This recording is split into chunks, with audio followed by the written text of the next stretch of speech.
We've already explained that there is a process already in Magnitsk. If Trump wants it, okay? The decision is Trump's, but of course, he won't make this decision without a very strong basis. And there's already one. We know that 4 American ministries have working groups that are carrying out the appropriate surveys on this Magnitsk law in Alexandre de Moraes.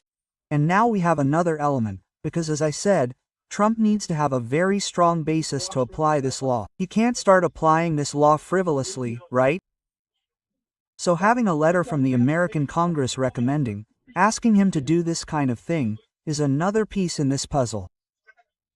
It's another thing that helps Trump's basis to issue this order, right?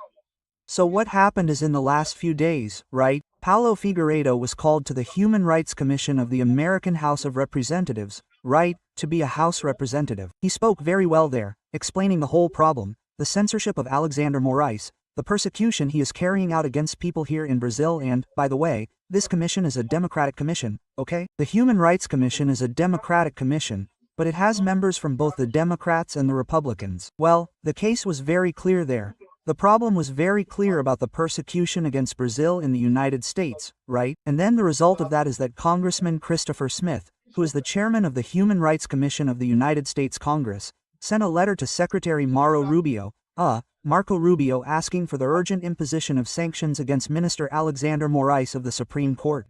Smith, who is the longest-serving congressman in the United States and a party colleague of Rubio, holds a prominent position in the Human Rights Commission and has significant political weight in decisions about American foreign policy. So, Christopher Smith, he is not the chairman of the Human Rights Commission, okay? But he is part of this commission and holds an important position there. And the expectation is that this intervention will accelerate the process of sanctions through the magnificent and global law that, according to Marco Rubio himself, were under analysis and were very likely, right? The letter was motivated by the testimony of journalist Paulo Figueiredo at the Tom Lantos Commission on Human Rights, of which Smith is co-chair. He is not the president, but he is because the president is from the Democrats, but he is the co-chair, right? Figueiredo called Moraes a dictator dressed up as a judge, and that's it. Well, in the blunt letter, Smith states that the facts now before us are beyond dispute. I urge the administration to act quickly to impose sanctions in order to potentially identify other Brazilian authorities involved in the criminal investigation against Brazilians in the United States, right?